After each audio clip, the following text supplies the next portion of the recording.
2020년 하나님께서 우리에게 주시는 첫 번째 말씀은 룻기 1장 1절부터 18절까지 말씀입니다. 우리 함께 읽겠습니다. 시작. 사사들이 치리하던 때에 그 땅에 흉년이 드니라. 유다 베들레헴의 한 사람이 그의 아내와 두 아들을 데리고 모압 지방에 가서 거류하였는데 그 사람의 이름은 엘리멜렉이요 그의 아내의 이름은 나오미요 그의 두 아들의 이름은 말론과 기럐이니 유다 베들레헴 에브라 사람들이더라. 그들이 모압 지방에 들어가서 거기 살더니 나오미의 남편 엘리멜렉이 죽고 나오미와 그의 두 아들이 남았으며 그들은 모압 여자 중에서 그들의 아내를 맞이하였는데 하나의 이름은 오르바요 하나의 이름은 루시더라. 그들이 거기에 거주한 지 10년쯤에 말론과 기럐 두 사람이 다 죽고 그 여인은 두 아들과 남편의 뒤에 남았더라. 그 여인이 모압 지방에서 여호와께서 자기 백성을 돌보시사 그들에게 양식을 주셨다함을 듣고 이에 두 며느리와 함께 일어나 모압 지방에서 돌아오려 하여 있던 곳에서 나오고 두 며느리도 그와 함께하여 유다 땅으로 돌아오려고 길을 가다가 나오미가 두 며느리에게 이르되 너희는 각각 너희 어머니의 집으로 돌아가라. 너희가 죽은 자들과 나를 선대한 것 같이 여호와께서 너희를 선대하시기를 원하며 여호와께서 너희에게 허락하사 각기 남편의 집에서 위로를 받게 하시기를 원하노라 하고 그들에게 입맞춤에 그들이 소리를 높여 울며 나오미에게 이르되 아니니이다. 우리는 어머니와 함께 어머니의 백성에게로 돌아가겠나이다 하는지라. 나오미가 이르되 내 딸들아 돌아가라. 너희가 어찌 나와 함께 가려느냐. 내 태중에 너희의 남편 될 아들들이 아직 있느냐. 내 딸들아 되돌아가라. 나는 늙었으니 남편을 두지 못할지라.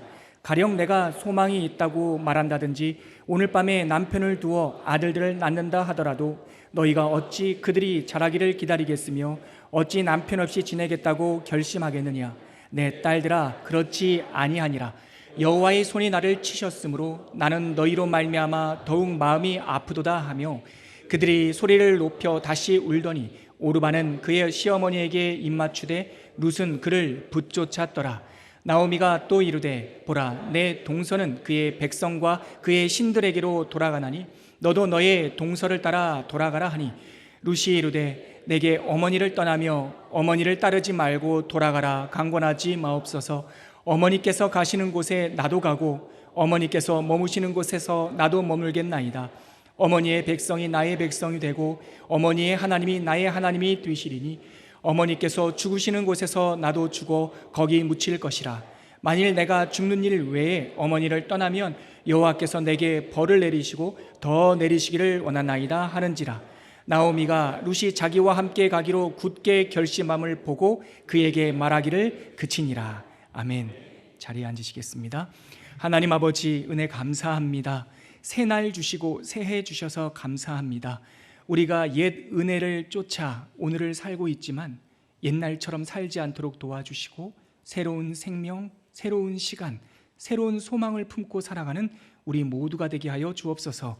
예수님의 이름으로 기도합니다. 아멘.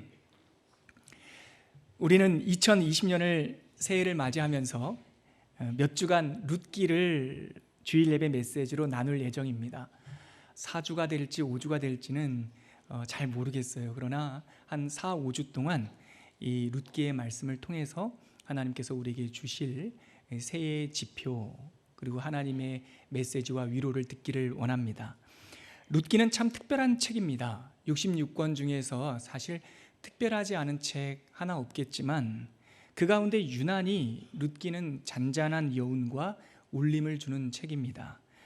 마태복음에 보면 예수님의 족보가 나오는데 그 족보에는 42명의 인물이 나오지요. 그 족보의 흐름은 이렇습니다. 아브라함이 이삭을 낳고 이삭이 야곱을 낳고 야곱이 요셉을 낳았다. 그러니까 어떤 아버지가 아들을 낳았다라고 하는 이야기가 42대로 이어지며 예수님이 이 역사에 나오십니다. 그런데 꼭 필요할 경우에 어머니가 여인들이 등장을 해요. 어머니를 언급을 해요. 그 42명의 족보 가운데 4명의 여인이 나오는데요.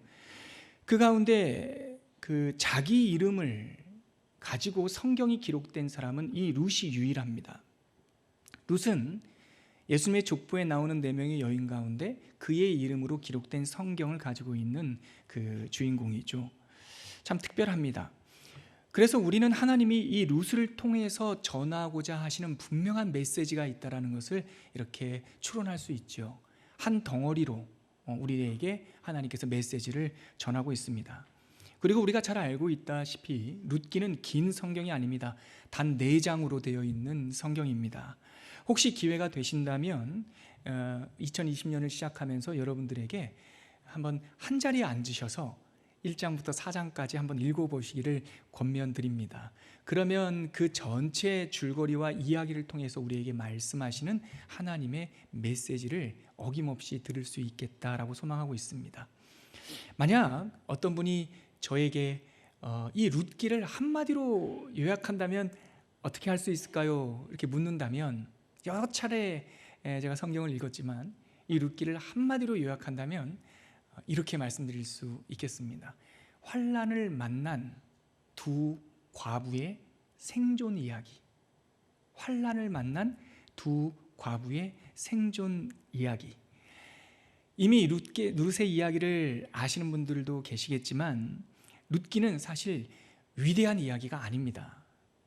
에스더처럼 나라를 구한 이야기도 아니고 드보라처럼 군사처럼 장군으로 싸워 이긴 이야기도 아니고 마리아처럼 처녀로서 생명을 잉태한 신비로운 기적 이야기도 아닙니다.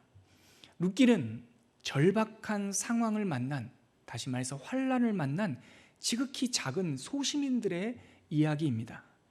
그런데 이 절박한 상황에서 그들은 어떤 선택을 했으며 그리고 그들이 아주 작은 이 선택 가운데 어떻게 하나님의 은혜를 뜻밖의 은혜들을 입었는지 이 이야기는 우리들에게 전해줍니다. 그리고 룻기의 결론부를 통해서 결론부를 아시는 분들은 이미 익히 알고 있는 내용, 이 룻의 계보를 통해서 우리 예수님이 이 땅에 오십니다. 즉 절박한 환난 속에서 환난을 만난 이 두 과부를 하나님께서 이 소박한 이야기를 통해서 어떻게 지키셨고 또 특별할 것 없어 보이는 이 과부들의 이야기를 통해서 어떻게 하나님의 큰 은혜가 흘렀는지 우리는 이 짧은 이야기를 통해서 알 수 있죠. 저는 바라기를 이 룻기에 담겨 있는 이 평범한 일상의 지하에 배후에서 흐르는 이 하나님의 이 은혜의 샘, 이 물줄기가, 은혜의 물줄기가 2020년을 맞이한 저와 여러분 그리고 한국교회에도 임하기를 소망합니다. 우리는 놀라운 어떤 퍼포먼스나 이벤트가 필요한 건 아닌 것 같아요. 아주 세계에서 가장 큰 교회나 스타 목사가 필요한 시절도 제 생각에는 좀 지난 것 같아요. 어쩌면 평범하고 별다를 것 없어 보이는 평범한 소시민의 삶이다 할지라도 그 저변에 흐르는 이 룻기에 흘렀던 이 하나님의 사랑의 이 물줄기, 이것이 우리들 가운데 우리들의 삶에 저 깊은 곳에서 흐른다면 메마른 땅에도 다시 생명이 살아나고 사막에서도 꽃이 피고 모든 사람들이 절망을 이야기할 때 희망을 이야기할 수 있는 하나님의 교회가 될 줄 믿습니다. 여러분, 고난은 누구에게나 1인칭입니다. 제가 며칠 전에 한 여성단체의 신년 예배를 설교를 부탁받아서 제가 예배를 인도하고 왔는데 그 여성단체는 세계에서 제일 크고 또 제일 오래되고 제일 많은 회원을 둔 여성단체입니다. 한국의 그 단체는 98년이 되었고 이제 100년을 앞두면서 말씀 갱신 운동을 일으키고 있는데 3년 동안 말씀 성경 공부를 가르쳐달라고 하는 요청과 신년 예배를 인도해달라는 그 부르심을 따라서 제가 다녀왔는데요. 그 예배의 대표 기도를 한 그 전 회장님께서 한 3분여 기도를 하시는데 그 기도의 문장마다 이런 내용이 있어요. 지난해의 어려움, 지난해의 힘듦, 지난해의 환난에 대한 고백을 하면서 하나님 새해에는 어려움이나 힘듦이나 환난이나 고난이 없는 이 기관과 나라가 되게 해주십시오. 여러분 얼핏 보면은 문제 하나 없을 것 같은 기관이에요. 재정이 문제가 있겠습니까? 세계 최대의 여성기관인데, 가장 오래된 기관인데. 그런데요, 누구에게나 문제가 없을 것 같은 어떤 사람이나 어떤 기관에도 늘 고난과 환난은 있기 마련입니다. 그래서 고난은요, 과거가 아니고 늘 현재예요. 고난은 남의 이야기가 아니라 사실은 다 내 얘기예요. 그래서인지 우리가 룻기를 읽다 보면 이게 정말 3천 수백 년 전에 기록된 글인가 싶을 정도로 마치 지난달에 우리 옆집으로 이사온 어떤 이웃집 여인의 이야기와 같이 이 룻기가 들린단 말이죠. 이 이야기에 등장하는 인물들, 그리고 이 이야기의 배경이 되는 그 내용이 우리가 읽은 본문 1절부터 5절까지에 담겨 있습니다. 우리 룻기의 배경을 한번 읽어볼까요? 1절부터 5절까지 한 번 더 읽겠습니다. 준비되셨으면 함께 읽겠습니다. 시작. 사사들이 치리하던 때에 그 땅에 흉년이 드니라. 유다 베들레헴의 한 사람이 그의 아내와 두 아들을 데리고 모압 지방에 가서 거류하였는데 그 사람의 이름은 엘리멜렉이요 그의 아내의 이름은 나오미요 그의 두 아들의 이름은 말론과 기론이니 유다 베들레헴 에브라 사람들이더라. 그들이 모압 지방에 들어가서 거기 살더니 나오미의 남편 엘리멜렉이 죽고 나오미와 그의 두 아들이 남았으며 그들은 모압 여자 중에서 그들의 아내를 맞이하였는데 하나의 이름은 오르바요 하나의 이름은 루시더라. 그들이 거기 거주한 지 10년쯤에 말론과 기론 두 사람이 다 죽고 그 여인은 두 아들과 남편의 뒤에 남았더라. 여러분, 저는 여러 번 룻기를 읽어왔지만 이 1절부터 5절까지를 읽을 때마다 저는 놀랍다는 생각을 해요. 감탄을 해요. 문학적으로도 그렇고 구성적으로도 그렇고 역시 저자는 성령님이시구나. 어떻게 이렇게 놀랍게 기록할 수 있나 라고 하는 감탄을 하게 됩니다. 여러분, 이 룻기의 이야기를 전해주는 배경, 이 호라이즌이라고 하죠. 후배막, 배경을 열어주는 1절서부터 5절까지 내용에는 사실요 해설이 한 구절도 없습니다. 그냥 팩트만 얘기해요. 담백하게 사실만을 기술하고 있어요. 그런데 이 담백한 사실 기술 속에 기가 막힌 역설이 담겨 있어요. 상징이 담겨 있어요. 그래서 단 한 구절의 해설이 없지만 꼼꼼히 이 1절부터 5절까지 읽으면 정말 수많은 메시지와 수많은 강조점들이 여기 담겨 있어요. 자, 이 룻기의 배경이 되는 그 시대를 어떻게 시작하냐면 사사들이 치리하던 때에 이렇게 시작을 합니다. 사사시대라는 얘기예요. 룻기는 사사시대에 있었던 일입니다. 그런데 이 룻기 바로 앞에 사사기가 있죠. 사사시대는 어떤 시대였습니까? 사사기를 마무리하는 사사기 21장 25절 맨 마지막 구절은 사사시대를 한 문장으로 요약하고 있어요. 그리고 구약 성경에는 사사기와 룻기가 만나 있어요. 이게 만나 있어요. 자, 그러면 바로 앞에 있는 사사기 21장 25절 말씀을 한번 우리 찾아 읽어볼까요? 찾으셨으면 함께 읽겠습니다. 시작.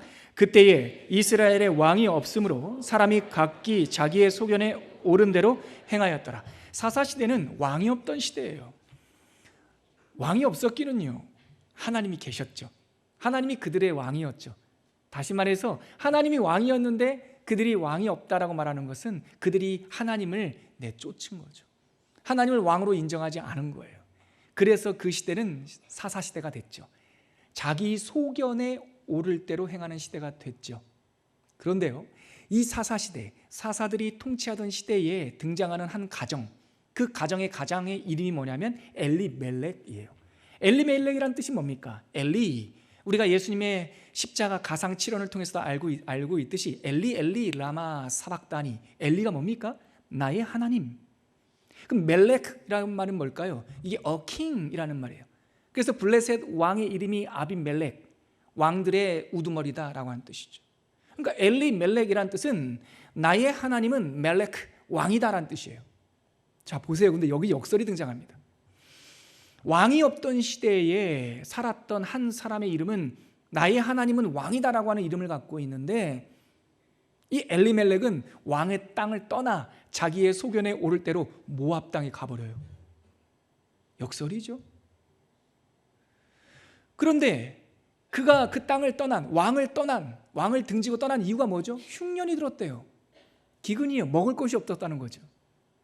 먹을 것이 없는 그 재난, 흉년이 닥친 도시의 이름은 뭡니까? 이 아비멜렉이 살았던 도시의 이름은 뭡니까? 베들레헴이죠. 베들레헴.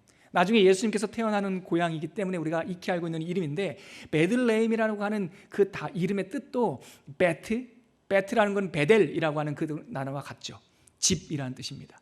레헴이라고 하는 것은 떡, 브레드, 빵이라는 뜻이에요. 그러니까 베들레헴은 떡집이에요. 여기도 또 한 번의 역설, 재난이 등장하죠. 떡집인데 떡이 없어요. 흉년을 당했어요. 여러분 보십시오. 엘리멜렉, 하나님은 나의 왕입니다. 하지만 왕을 등지고 망명을 간 사람. 베들레헴, 떡집이라고 말하는 그의 도시에 떡이 떨어졌어요. 두 가지 환난과 재난을 이 역설을 통해서 강조하고 있는 거죠. 왕을 잃어버린 백성, 그래서 망명지로 떠난 백성, 떡이 없는 백성, 이름은 떡집이지만 기근 흉년을 만난 백성. 한 가지 역설이 더 나옵니다. 이 엘리멜렉이 죽고 나서 그의 부인이 있는데 이름이 뭐냐면 나오미입니다. 나오미, 등장인물. 우리 1장부터 5장 사이에 나오는 등장인물의 이름이에요. 나오미란 뜻이 뭐냐면 기쁨이 내게 넘치도다 라는 거예요. 그럼 평균적 삶이라도 살면 괜찮은데, 이 기쁨이 내게 넘치도다 라고 하는 나오미의 남편인 엘리멜렉은 곧 죽고, 그에게 아들이 둘 있는데 하나가 말론이요, 하나가 또 기럐이에요. 어떻게 이름을 그렇게 지었는지 모르겠지만 말론이라고 하는 이름의 뜻이 뭐냐면 병들다, 약하다. 하기사 여러분, 제 이름도 병균이니까. 근데 뭐 아시죠? 제 이름이 노병균입니다. 다행스럽게. 어찌됐든요, 나오미에게 아들이 있는데 말론이래요. 이게 병들다, 약하다라는 뜻이고요. 그래서 힘들다라는 뜻이고, 둘째 아들이 기럐인데, 기럐이란 뜻은 쉽게 부서지다, 지나가다. 그래서 흘러가 버리다는 뜻이에요. 아마도 원래 본명이었다기보다 나중에 이 나오미 이야기를 기록하면서 그 아들들의 이름을 그 개똥이, 그 돌쇠 뭐 이러듯이 그 삶을 요약하는 이름이었을 거라고 저는 추정을 합니다. 학자들이 말하는 건 아니고. 어찌됐든 본명이었든 아니었던 간에 기쁨이 내게 넘치도다라고 하는 이름을 가진 나오미의 아들은 말론이었고 기럐, 병들고 약하고 힘들고 쉽게 부서지고 지나가 버리는. 그래서요, 구약 사람들, 유대인들은요, 그 당시 불치병이라고 여길 수 있는 폐결핵에 걸린 사람들을 뭐라고 불렀냐면 기럐, 이렇게 불렀어요. 역설 아닙니까? 기쁨이 넘쳐야 되는데 나오미의 결과, 현상은 뭡니까? 이방 땅에 10년 동안 살아봤지만 여전히 기근이고, 그의 남편 엘리멜렉은 죽었고, 그의 두 아들은 요절해서 아주 파산한 자가 되어버린 거죠. 그래서 이 파산한 자가 된 현실을, 배경을 얘기하고 있는 1절부터 5절까지 마지막 5절에서는 이렇게 다시 한번 표현하고 있죠. 우리 한 번 더 읽어보죠. 이게 바로 나오미가 처한 현실을 요약하는 구절입니다. 5절 시작. 말론과 기럐 두 사람이 다 죽고 그 여인은 두 아들과 남편의 뒤에 남았더라. 여러분, 저는 이 5절이 환난과 고난을 당한 나오미의 현실을 단적으로 보여주는 구절이라고 봐요. 어떤 대목이요? 여기서 주목해야 될 한 단어가 있습니다. 다 죽고도 아니고요, 말론과 기럐도 아니에요. 그 여인이라고 하는 거예요. 무명의 여인이 돼요. 나오미와 엘리멜렉과 또한 기럐과 말론, 그 많은 사람, 심지어 모압의 출신의 며느리 이름까지 나오던 그 집안에 대한 기술이 5절에 가면 그냥 그 여인으로 끝나요. 이게 왜 그 현실을 보여주는 겁니까? 여러분, 이름을 잃어버린 것, 우리가 지금 눈치챘겠지만 룻기는요, 이름에 굉장히 예민합니다. 허투루 이름을 기록하지 않습니다. 그래서 룻기 4장에 가면 나중에 알게 되는 일이지만, 이 룻의 직분, 이 나오미 가정의 분깃을 계승해야 될 그 기업 물을 자 1순위가 있었죠. 그 사람이 무르지 않죠. 그 사람이 성경 4장에 등장하는데 이름이 나오지 않습니다.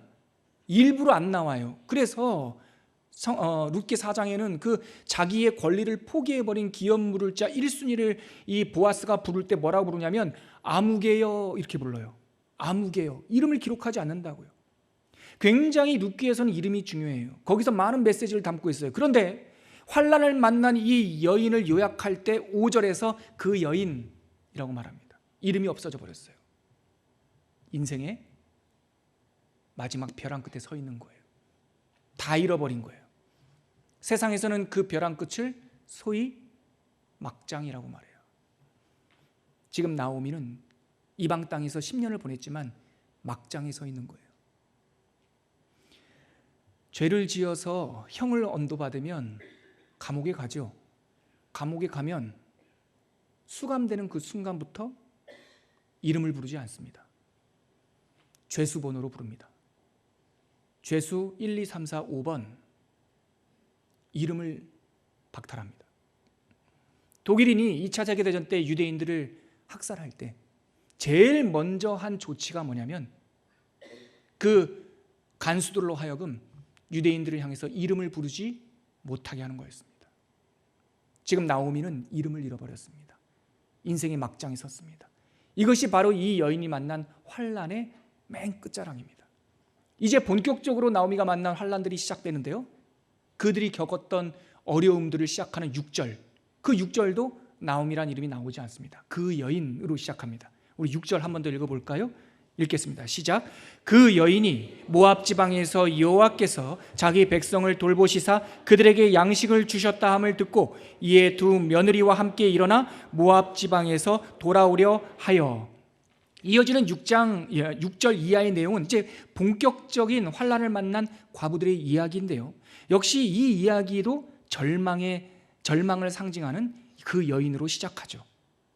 그런데 하나님의 은혜는 이 절망의 자리에서도 유효합니다. 여러분 명심하십시오. 하나님께서 끝이라고 말씀하시기 전까지는 결코 끝이 아닙니다.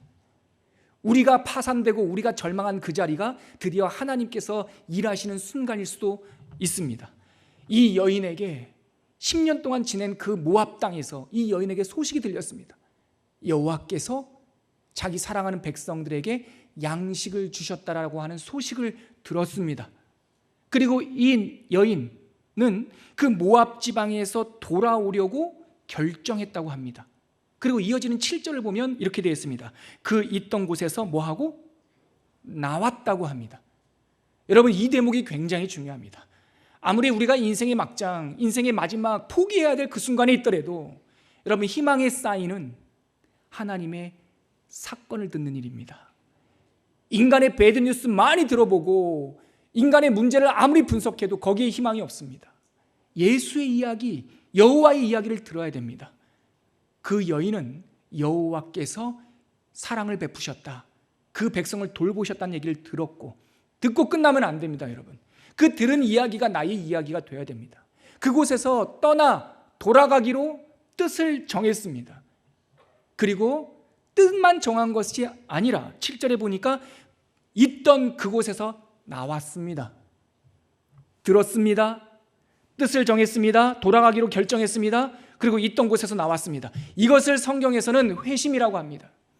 이것이 바로 집 나간 둘째 아들이 아버지의 집을 생각하여, 우리 집에는 양식이 풍성한 종들이 얼마나 많은지 아버지를 기억하고 그 있던 곳에서 일어나 돌이켜 아버지 집으로 향하는 것, 이것이 성경 전체 창세기부터 계시록까지 우리에게 말씀해 주시는 막장의 그 벼랑 끝에 서 있는 모든 절망의 사람들에게 주시는 하나님의 구원 메시지, 복음입니다.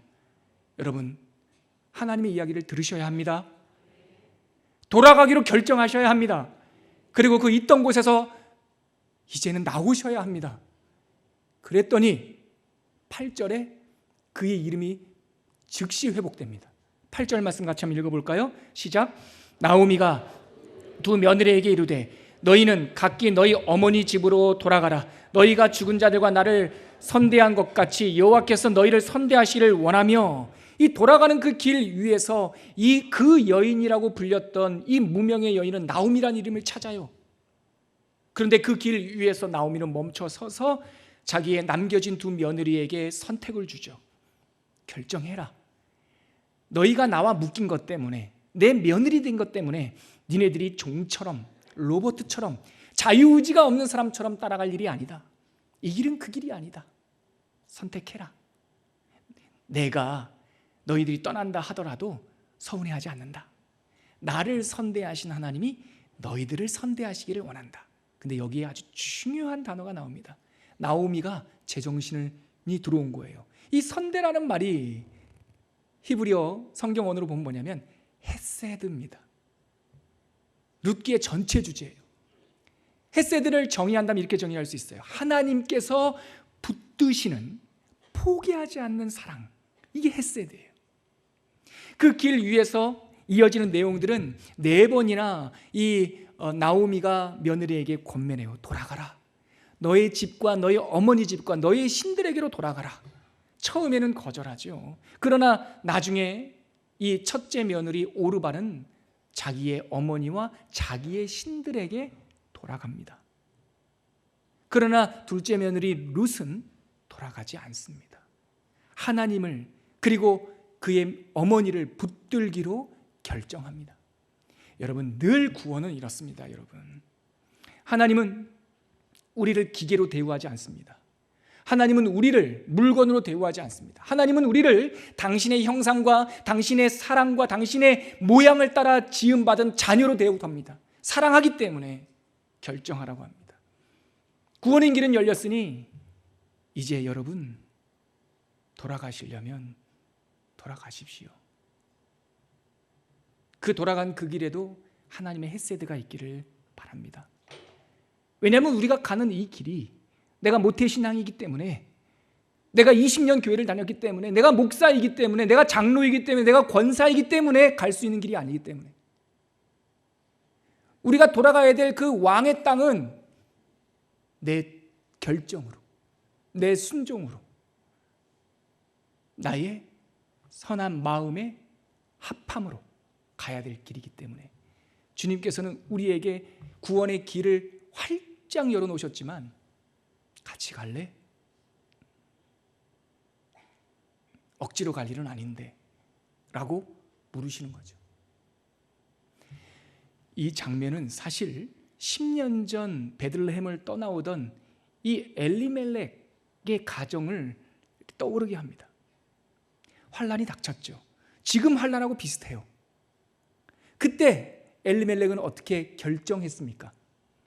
왕의 땅을 떠나기로 결정했어요. 왕의 땅을 떠나기로. 지금 여전히 10년이 지났지만 환란 가운데 있는 이 나오미는 어떤 결정을 했습니까? 떠나왔지만 돌아가기로 결정을 했어요. 그리고 그 나오미 앞에 있는 두 여인은 10년 전 떠나온 우리, 그리고 다시 돌아갈 우리, 다시 말해 이 가정을 이 두 며느리의 모습을 통해서 다시 고스란히 보여줘요.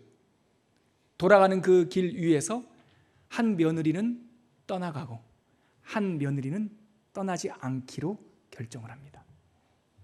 그 결정이 이어지는 13절과 14절에 있는데요, 우리 같이 한번 읽어볼까요? 14절을 읽죠. 14절, 떠나지 않기로 결정하는 룻의 그 결정이 14절에 나와 있습니다. 같이 한번 읽겠습니다. 시작. 그들이 소리를 높여 다시 울더니 오르바는 그의 시어머니에게 입맞추되 룻은 그를 붙쫓았더라. 오르바는 떠났고 룻은 떠나지 않기로 결정했습니다. 근데 룻의 결정을 이 성경은 붙쫓았더라라고 표현되고 있어요. 이렇게 번역한 구절은 성경 전체 여기 한 구절입니다. 어떤 단어를 이렇게 번역했을까? 나바크라고 하는 단어를 번역하고 있어요. 근데 구약 성경에는 이 단어가 한 번만 쓰인 건 아닙니다. 이게 매우 독특하기 때문에 이렇게 우리나라 말로 번역할 때 붙쫓았다라고 번역을 하고 있습니다. 이 나바크라는 말이 처음 등장하는 성경은 창세기 2장 24절이에요.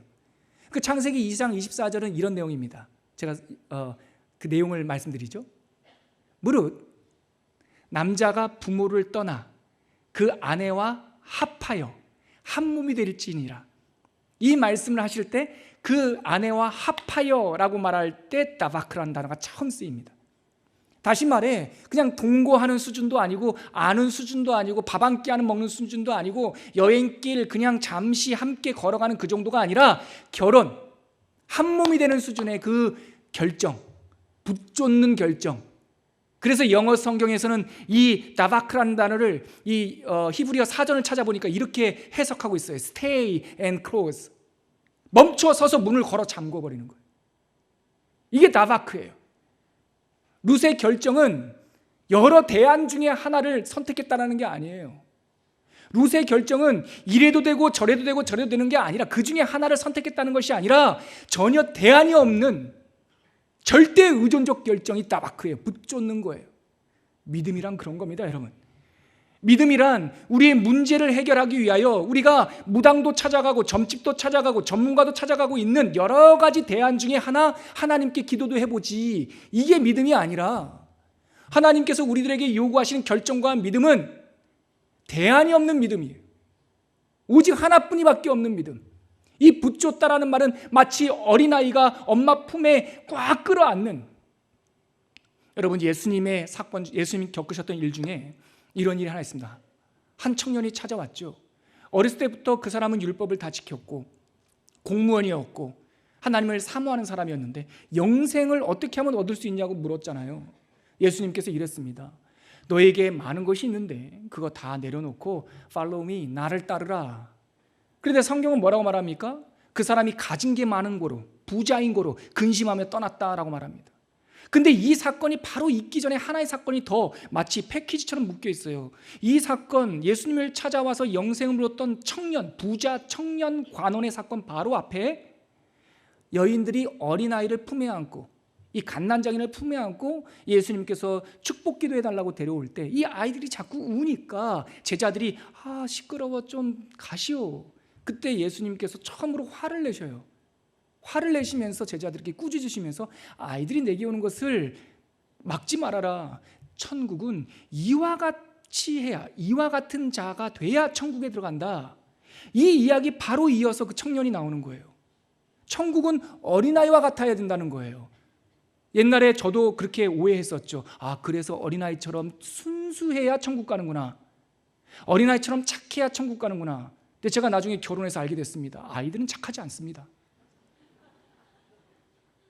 물론 착한 아이도 있죠. 그러나 모든 아이들이 착하지 않습니다. 아이들이 순수하다고요? 아이들이 무슨 하나님께 이뻐할 만한 일을 했습니까? 무슨 공로를 쌓았습니까? 성경 일독을 했습니까? 아이들이 뭐 일을 했길래? 예수님께서 어린아이와 같아야 천국 간다고 말씀하신다면 이 말씀은 동서고금을 막론하고 그렇게 해야 되는 거죠.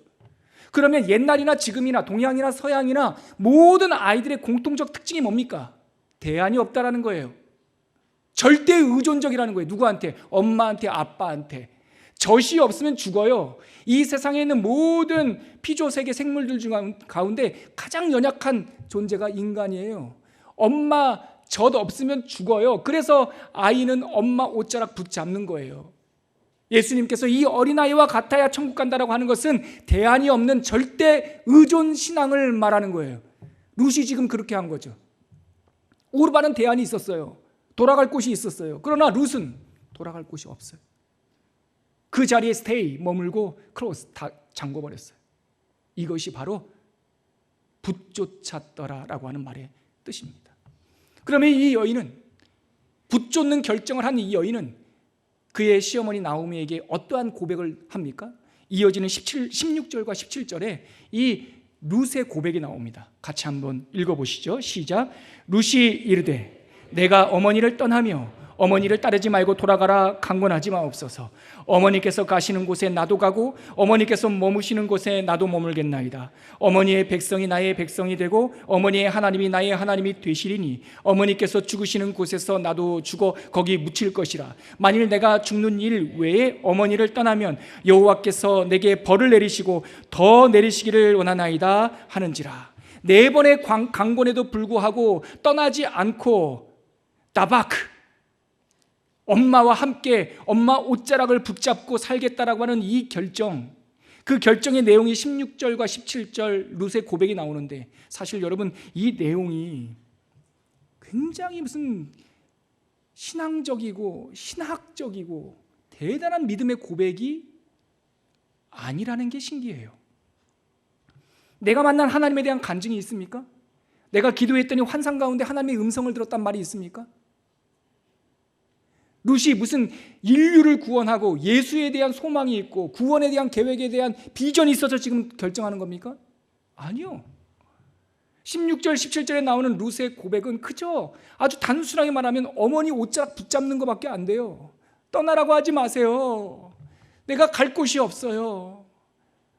어머니의 백성이 내 백성이 되고 어머니 하나님이 내 하나님이 될 거예요. 내가 어머니께서 죽는 곳에서 내가 죽을 거예요. 내가 죽는 일 아니고 어머니를 떠난다면 그 여호와 하나님께서 내게 벌을 내리시는데 더 내리시기를 바라요. 지금 매달리는 일이죠. 매달리는 일. 하나님께서는 이렇습니다. 하나님의 역사는요, 대단한 결정과 엄청난 비전과 큰 청사진을 가지고 있는 사람들을 통해서도 이루어지지만 이렇게 평범하고 아무런 두드러진 것도 없는 이러한 고백, 이런 소박한 고백을 하나님께서 위대한 결정으로 바꿔 주시는 거죠. 대안이 없는 절망. 내가 죽게 되었을 때, 내가 불치병을 선고받았을 때, 내가 파산했을 때, 내가 이렇게 살아서 어떡하나라고 하는 자기 부인, 자기 부정에 빠졌을 때 우리는 여호와의 하나님의 헤세드만 붙잡는 이 대안 없는 신앙으로 나아갈 수 있는 거죠. 여러분, 룻기는요, 어쩌면 너무나 평범한 이야기예요. 룻기에는 하나님이 직접 나타나셔서 놀라운 일을 행하시는 장면이 사실 단 한 장면도 없어요. 차라리 루사 꿈에 나타나서 천사라도 보내서 너는 이방 여인이지만 앞으로 이런 일이 있을 거야 라고 말씀이라도 해주시면 좋겠는데 그런 거 하나도 없어요. 심지어는요, 우연히 이런 말도 나와요. 그때 마침 뭐 이런 말 나와요. 룻기의 이야기를 보면 놀라운 일 하나도 없어요. 대부분의 사건이 우연처럼 벌어져요. 나중에 알게 되지만 이 우연을 가장한 하나님의 필연들이 이 룻기 안에 보석처럼 박혀 있어요. 우리 인생과 비슷해요. 우리 인생에서도 하나님이 짠 나타나면 얼마나 좋습니까? 오늘 밤에라도 하나님께서 꿈속에 나타나서 천사라도 보내주셔서 우리 인생의 청사진을 보여주시면 얼마나 우리가 믿음이 좋아지겠습니까? 그러나 믿음은 그러한 신비적 기적에서 나오는 게 아니라 소시민의 평범한 삶 속에 흐르는 하나님의 음성을 듣고 대안 없이 들려주시고 만나주셨던 그 하나님을 붙잡는 결정, 거기서 믿음의 열매가 싹 트는 것이죠. 하나님 잘 나타나지 않아요. 하지만 우리도 이 환난을 만난 두 과부의 이야기처럼 평범한 이야기지만 이 속에 하나님의 헤세드가 흐르고 있다는 사실을 믿으셔야 합니다. 여러분, 오늘 룻기는 우리에게 하나님을 보여주고 있어요. 다 사람 이야기 같지만 이 속에는 하나님의 이야기가 있어요. 첫째, 우리가 읽은 이 룻기의 본문은 무엇을 얘기해 줬습니까? 하나님을 왕으로 모시지 않던 시대, 우리가 우리의 소견대로 행할 때 그 시대와 백성이 어떻게 큰 흉년, 환난을 맞이하는지, 아까 제가 표현했던 표현, 좀 거친 표현이지만 그 표현으로 말씀드리자면 하나님을 왕으로 모시지 않으면 어떤 인생의 막장에 서게 되는지, 그것을 룻기는 우리들에게 들려주고 있습니다. 이어서, 그러나 우리가 그 어떤 상황에 놓여 있다 할지라도, 이 나오미처럼 그 마지막 끝자락에 있다 할지라도, 우리가 혹시 그 절망의 끝자락에 오늘 살고 있다 할지라도 하나님께서 어떻게 그 이름을 회복시키시며 희망의 실마리를 어떻게 찾을 수 있으며 하나님께서 그 끝자락에서 어떻게 우리를 돌이키시는지 이 룻기는 우리에게 말해주고 있습니다. 좋은교회 성도 여러분, 일어나셔야 됩니다. 하나님의 음성을, 하나님의 사건을 들으셔야 합니다. 그리고 돌아가기로 결정하셔야 됩니다. 있던 그곳에서 떠나셔야 됩니다. 다시 한번 권면합니다. 하나님의 이야기를 들으십시오. 왕의 땅으로 돌아가기로 결정하십시오. 그리고 지금까지 살아오셨던 그 모압 땅에서 떠나십시오. 그러면 헤세드가 열립니다. 끝으로 오늘 읽었던 이 이야기는 우리에게 어떤 메시지를 들려줍니까? 이 룻의 결정, 너무나 평범한 결정을 위대한 결정으로 반전시키시는 하나님을 만납니다.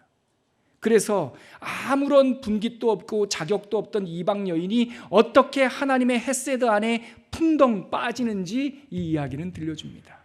하나님은 우리를 포기하지 않습니다. 포기하지 않고 붙드시는 사랑을 뭐라고 말한다고요? 헤세드라고 말합니다. 룻이 그 길을 걸어갔다면 우리에게도 그 길이 열려있는 줄 믿으시기를 바랍니다. 바라기는 우리 모두 우리의 평범한 소시민의 삶에서 하나님의 헤세드 안에 안기는 은혜가 있기를 사랑하신 예수 그리스도의 이름으로 축복합니다. 같이 기도하시겠습니다. 함께 기도할 때 하나님, 우리가 하나님을 떠나지 않도록 붙들어 주시옵소서. 하나님, 혹시 떠난 자리에 있다 한다면 하나님의 복음을 듣고 돌아서서 주님께 향하도록 이끌어 주시옵소서. 그렇게 하여 공로 없고 분기도 없는 우리들을 주님의 사랑 헤세드의 품 안에 안기게 하여 주시옵소서. 이렇게 함께 기도하겠습니다. 하나님 아버지, 은혜를 감사합니다. 오늘 룻기의 이야기를 통해서 2020년 새로운 시간을 맞이하는 우리들에게 하나님의 복음을 듣고 이 절망이라고 말하는 이 시대 속에서 하나님의 왕의 땅으로 돌아가기로 결정하며 하나님의 사랑 안에 안기기로, 우리가 모압 땅을 떠나 하나님의 그 헤세드의 품 안으로 향하기로 결정하는 당신의 백성들이 많아지기를 소원합니다. 하나님 아버지, 떠나지 않도록 도와주시옵소서. 붙쫓을 수 있도록 도와주시옵소서. 그 생명의 땅에 뿌리를 내리는 은혜가 있게 하여 주옵소서. 하나님 아버지, 룻의 이야기는 우리 이야기입니다. 다를 바가 없습니다. 파산한 우리들을 붙들어 주셔서 하나님의 큰 사랑의 품 안에 안기게 하여 주시고, 아무런 능력 없지만 당신의 생명의 젖을 사모하는 당신의 자녀들 되게 하여 주옵소서. 예수님의 이름으로 기도합니다. 아멘.